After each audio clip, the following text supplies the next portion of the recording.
Olá, boa tarde a todos neste domingo. E este aqui, o meu nome é Valdo Deveza. Este aqui é o 7º vídeo sobre cloreto de magnésio, o uso dele ou não. E será o último. Só voltarei a falar sobre o cloreto de magnésio se eu realmente tiver um resultado que realmente valha a pena. Eu não quero desestimular ninguém a não usá-lo. Eu vou continuar a usar. Mas, para mim, com 81 anos, o resultado não foi aquele esperado. Não é? Nesta última terça-feira, 00h10, vindo do nada, eu já estava deitado. Eu tive uma fibrilação atrial. Não foi violenta, que tive que recorrer a pronto-socorro, mas me levou uma parte daquela noite. Tomei medicação e depois de 2 horas e meia mais ou menos, a mesma reverteu. E eu aí então consegui dormir. E não foi fácil não. Mas eu vou continuar a tomar o cloreto de magnésio em se tratando de um nutriente importante. E vamos ver o que vai dar. No vídeo anterior, seria o 6º, esse aqui é o 7º, eu comentei algumas coisas com relação a infelizmente, a pouca eficácia de medicamentos para agirem no tratamento de essas sístoles supraventriculares, enfim, coisas desse tipo. Mesmo para FAs, né, é meio complicado. Então eu sugeri para que aqueles que estejam passando por esse problema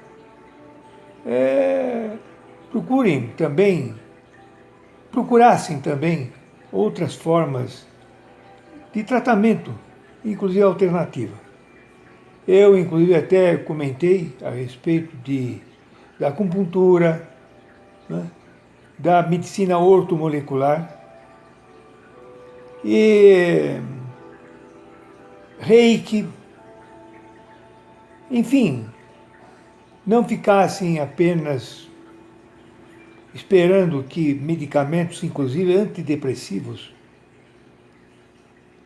ajudassem. É importante. E com relação quando eu comentei a respeito do tratamento ortomolecular, eu cheguei a falar que tinha feito, há um certo tempo atrás, tratamento com um terapeuta, que tem inclusive um programa na Rádio Mundial. E fiz um tratamento com ele, e em determinado momento, eu comentando a respeito desse mal-estar que eu sentia assim no peito, ele chegou para mim e perguntou se eu tinha uma linha religiosa, né? Porque sabem como são as coisas. Existem N linhas religiosas, né? Ou não. Né? Eu falei que tinha. Né? E aí então eu disse, aliás, aí ele me falou que, na opinião dele, eu deveria procurar um local para tratamento, porque ele via em mim essa necessidade. E a coisa ficou por aí.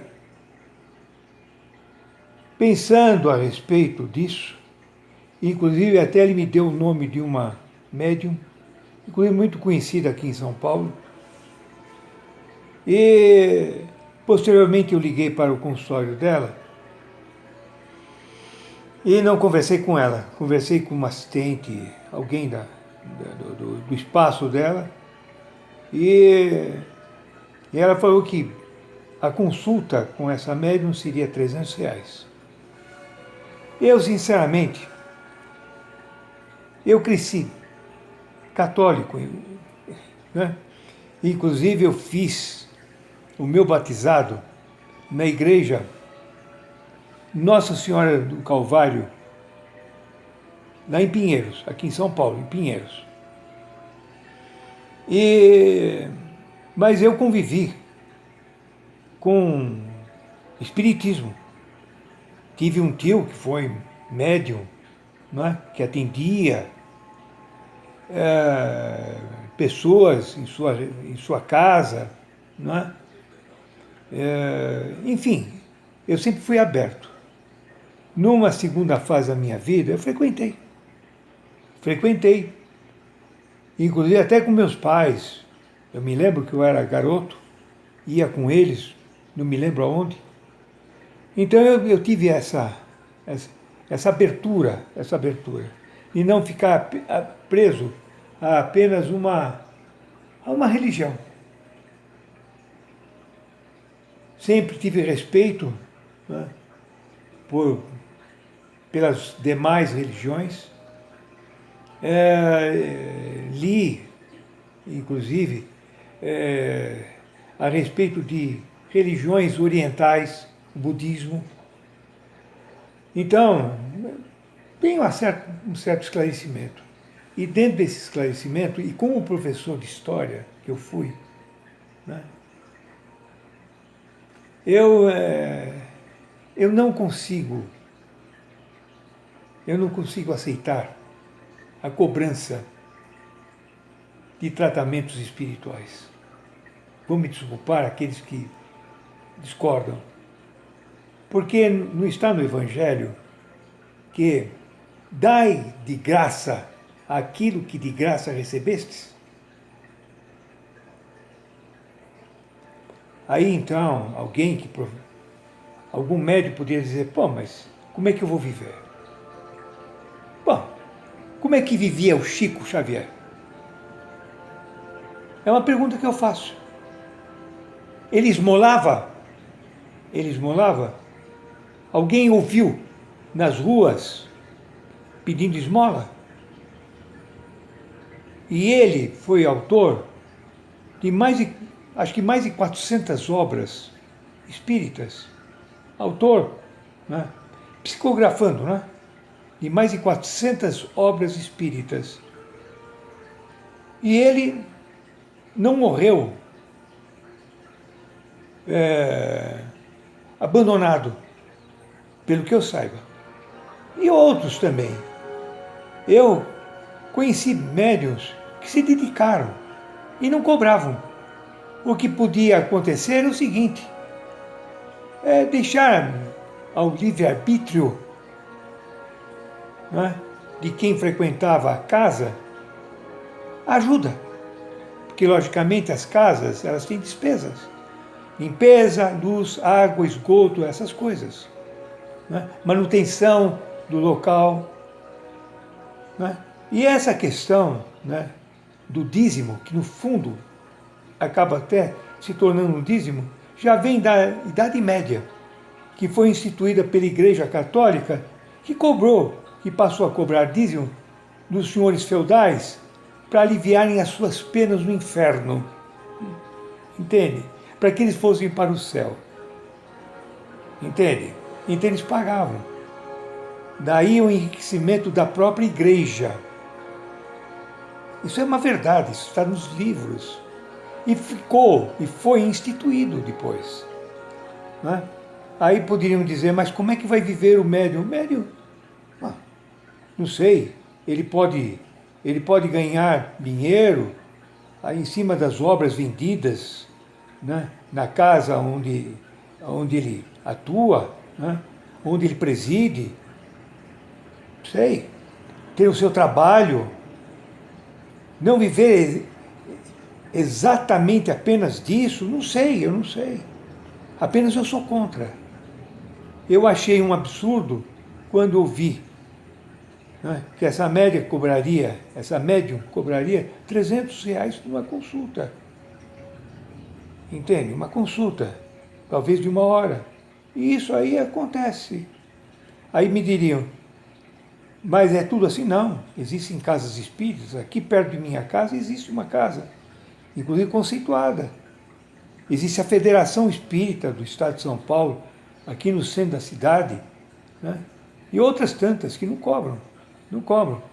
Elas aceitam doações, que é diferente. Né? Só que é muita gente. Você não consegue ter um atendimento, sabe, mais diferenciado. É muita gente. Muita gente que procura essas casas. Por quê? Porque o nosso sistema de saúde é deficitário, para não dizer falido. Muita gente procura hospitais, não consegue o atendimento que necessitam, o tratamento que necessitam, às vezes até atendimentos de má qualidade, acabam indo para esses locais. Já aconteceu comigo. Já aconteceu comigo. Então, fica nisso. Eu não sou contra. Eu acho que tem que haver um critério, sabe? As coisas não podem ser, sabe? Eu acho que o médium não pode enriquecer à custa da espiritualidade. Me desculpem. Como qualquer outra religião, pode ser evangélica, pastores que de repente enriquecem, né? Pastoreando. Entende? Então é complicado. Quando eu no vídeo passado, terminei dizendo que deveria ser procurado tratamento até espiritual, é uma realidade. E eu pretendo fazer isso aí. Né? Agora, eu também fiquei de contar uma história. Não com E, não é história. É uma história. Isso realmente aconteceu. Então, eu vou começar a contar essa história. Agora, acreditem ou não, é para cada um. Eu tive um tio, caçula, irmão de meu pai, caçula de 4, né? E na década de 60, mais ou menos por 67, ele ficou muito doente. Ele teve um problema de trigêmeo. Eu me lembro que, naquele ano, no meu aniversário, na data exata do meu aniversário, ele foi operado no Hospital da Beneficência Portuguesa, aqui em São Paulo. E eu me lembro perfeitamente que eu assisti a cirurgia toda dele do anfiteatro, daquela sala de cirurgia. Trigêmeo. Ele quase que ficou doido com dores na região esquerda da face. É uma coisa terrível. É terrível. Bom, aí depois ele saiu do hospital, começou a se recuperar. Nos primeiros meses ele esteve bem, aí depois ele começou a ter outros problemas. Eu não vou relatar, porque a coisa foi acontecendo, né? E eu vou pular um pouco e chegar mais ou menos na data de de 1973, 72, 73. Ele ficou muito mal mesmo. Todos nós pensávamos que ele não fosse sobreviver. A coisa estava muito ruim. Eu tinha inclusive tenho um primo médico, que já naquela época já era formado, né? E que estava acompanhando para a passo o que se passava com ele. Desde quando começou na residência dele e depois na internação lá no Hospital da Santa Catarina, aqui na Avenida Paulista. E os prognósticos, como eu falei, eram muito maus. Todos nós estávamos esperando pelo pior. Bom, só que ele saiu do hospital.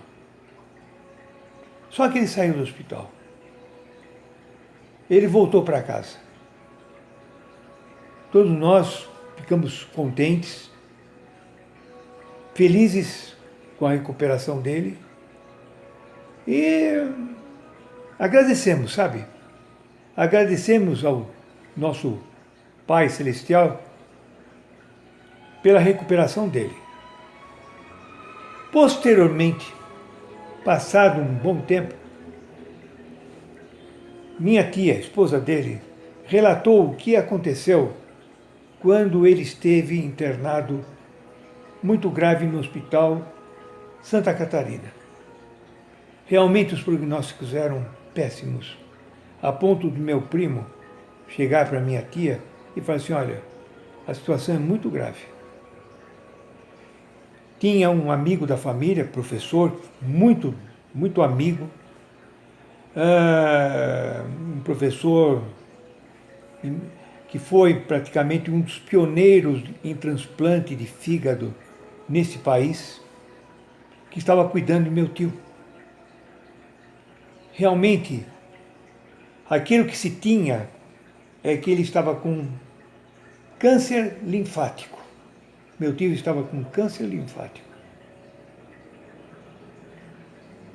Aí o que aconteceu? Minha tia, desesperada, não sei como, soube de uma médium,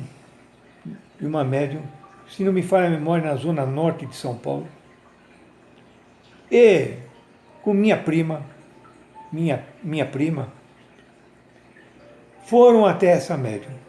Marcaram tal e foram a essa médium.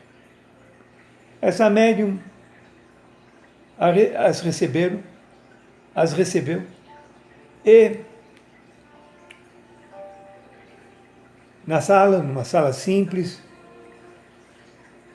pediu para sentarem, e breves palavras, e ela apenas pediu para que fosse feita uma prece,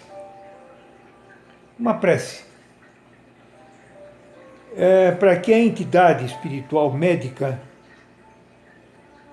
chegasse a elas. E foi feita uma prece, um Pai Nosso, um simples Pai Nosso.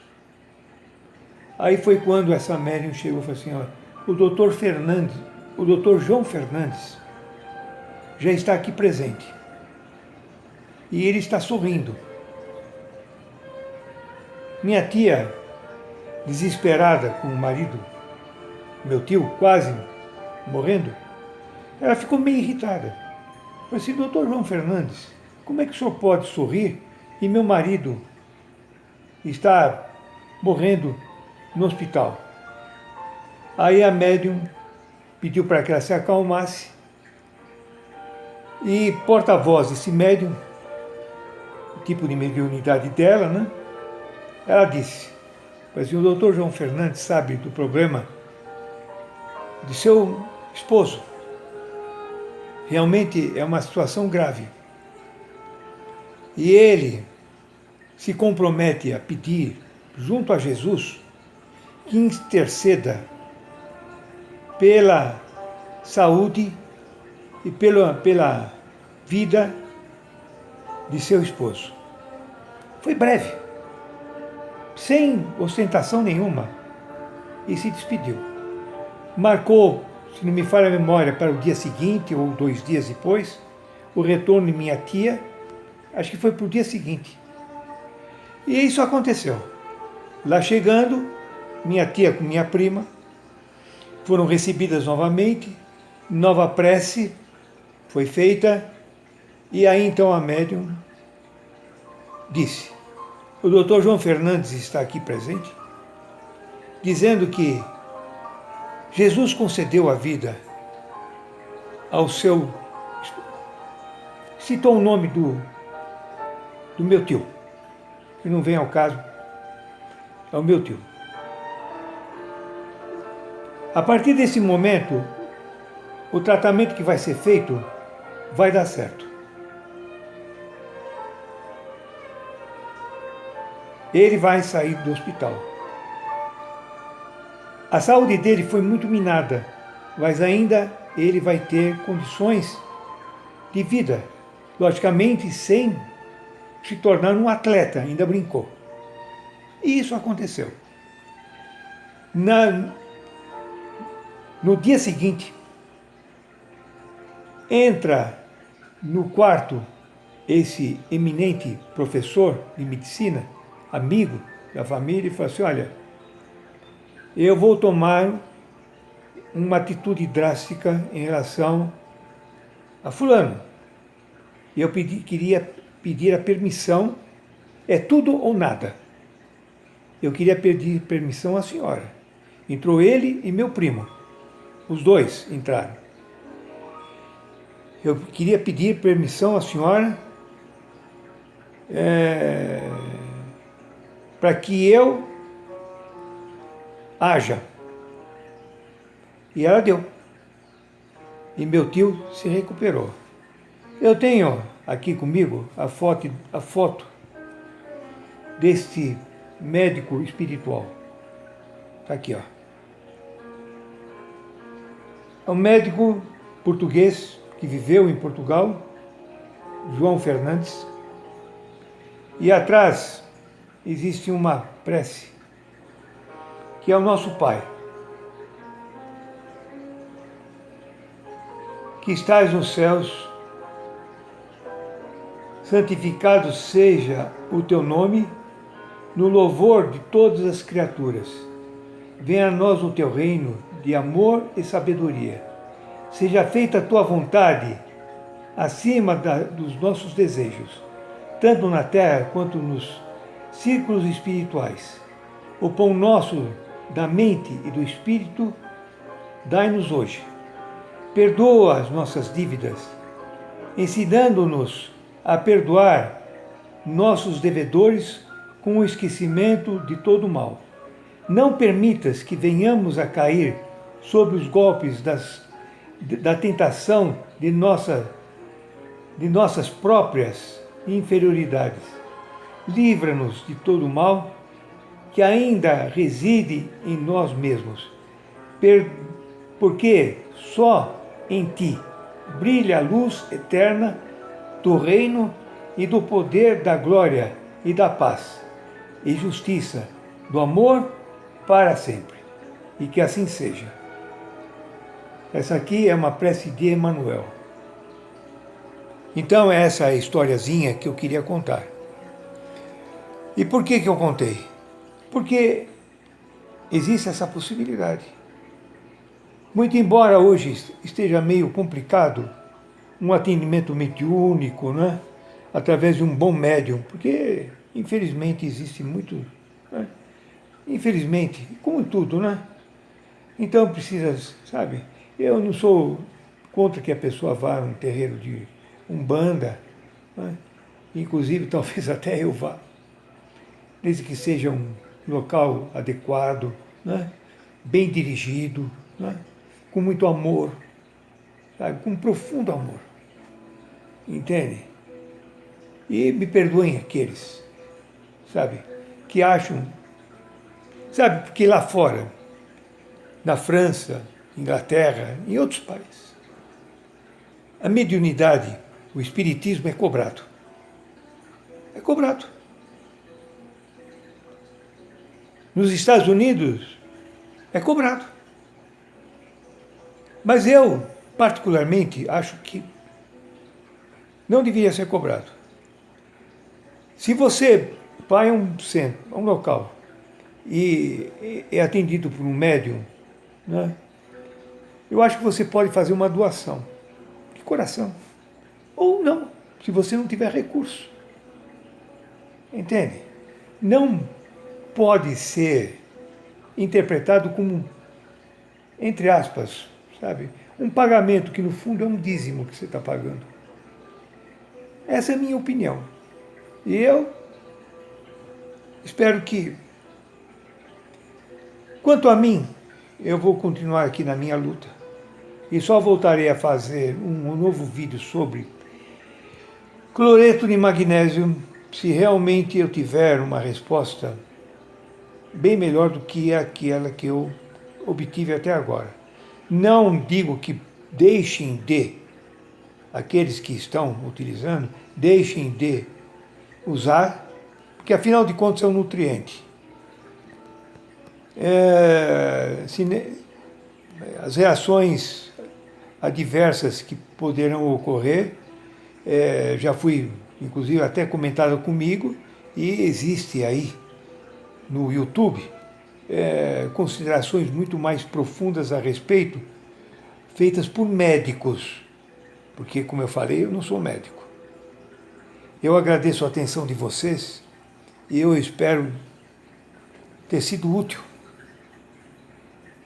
E o futuro